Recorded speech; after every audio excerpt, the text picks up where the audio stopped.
Em 1987, na pequena vila de Santo Antônio do Vale, interior de Minas Gerais, todos conheciam a regra não escrita. Dona Helena nunca, em hipótese alguma, saía de casa depois das 6 da tarde. Por 23 anos, religiosamente, às 17h45, ela trancava todas as portas, fechava todas as janelas e desaparecia no interior daquela casa centenária. Mas o que ninguém imaginava é que ela não estava se protegendo de algo lá fora. Ela estava protegendo a todos do que havia lá dentro. Dona Helena tinha 68 anos quando essa história chegou ao fim. Viúva há mais de 2 décadas, ela perdeu o marido, seu Augusto, em circunstâncias que a vila inteira preferia não comentar. A casa onde ela morava ficava no final da Rua das Acácias, uma construção de 1910 com paredes grossas de adobe, telhado colonial e um jardim que, diziam os mais velhos, já foi o mais bonito da região. Mas desde a morte de seu Augusto, o jardim definhou. As flores morreram. E Dona Helena mudou. Ela ainda ia à feira todas as manhãs, sempre educada, sempre sorrindo. Cumprimentava a todos. Comprava suas verduras, seu pão, sua carne para a semana. Mas todos notavam o mesmo padrão. Não importava o que estivesse fazendo, às 17h30, Dona Helena iniciava sua caminhada de volta para casa. E às 18h em ponto, todas as janelas se fechavam, todas as portas eram trancadas, e a casa mergulhava em um silêncio absoluto. Os rumores começaram anos antes. Dona Mariana, a vizinha do lado, jurava que ouvia conversas vindas da casa de Dona Helena, mas eram 2 vozes, uma feminina e outra, grave, rouca, masculina.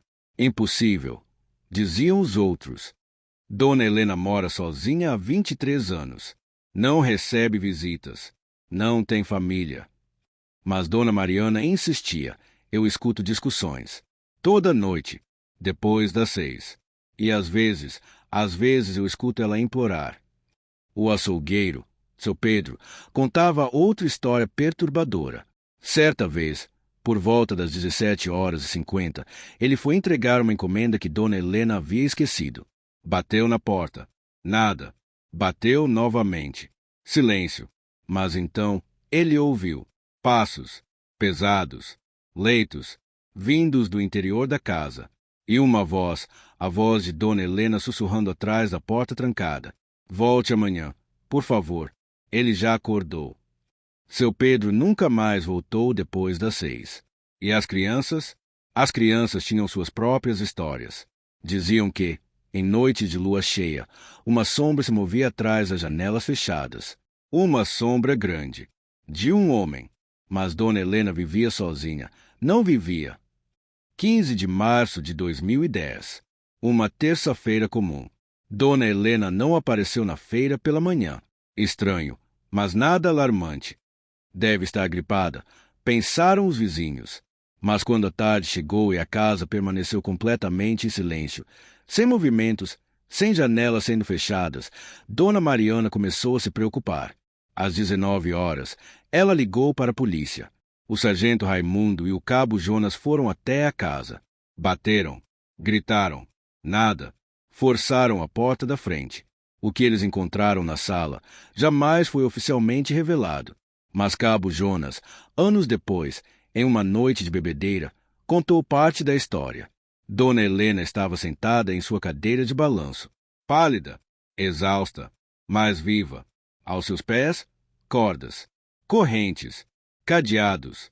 E no quarto do fundo da casa, aquele que ficava sempre trancado, eles ouviram um gemido, baixo, animalesco. Quem está aí? Gritou o sargento Raimundo. Dona Helena, com lágrimas nos olhos, sussurrou. Meu marido. O que a polícia encontrou naquele quarto mudou tudo. Seu Augusto estava vivo, mas ele não era mais humano. 23 anos antes, seu Augusto sofreu um derrame cerebral massivo.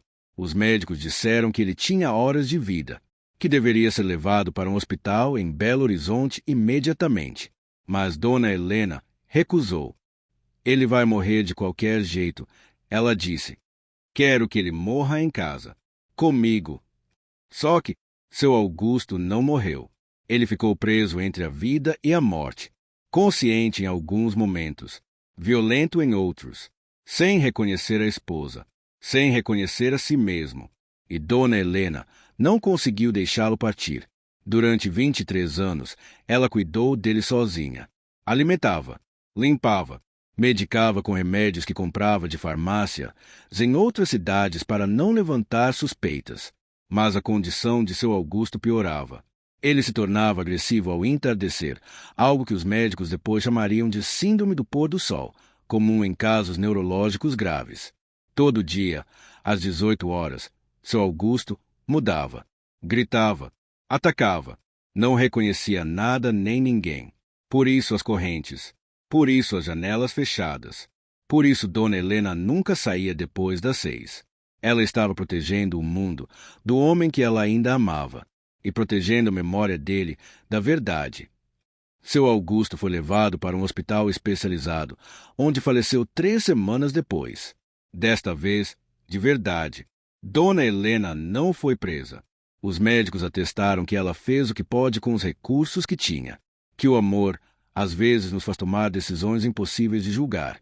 Ela vendeu a casa 6 meses depois, se foi morar com uma prima distante em outro estado. Nunca mais voltou a Santo Antônio do Vale. A casa ficou vazia por anos. Ninguém queria comprar. Ninguém queria morar ali. Até que, em 2015, uma família de fora da região a comprou e reformou completamente.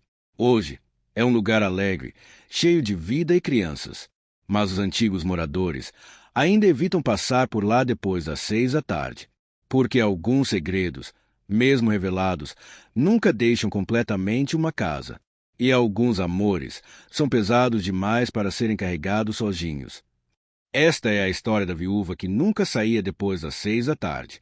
Uma história sobre amor, sobre sacrifício, sobre os limites que cruzamos para proteger aqueles que amamos, e sobre os segredos que, às vezes, é melhor que permaneçam atrás de portas trancadas. Se você conhece alguma história parecida ou sabe de algo estranho que aconteceu na sua cidade, deixe nos comentários. E lembre-se, às vezes, o que parece mistério é apenas uma pessoa carregando um peso que ninguém deveria carregar sozinho. Até a próxima história.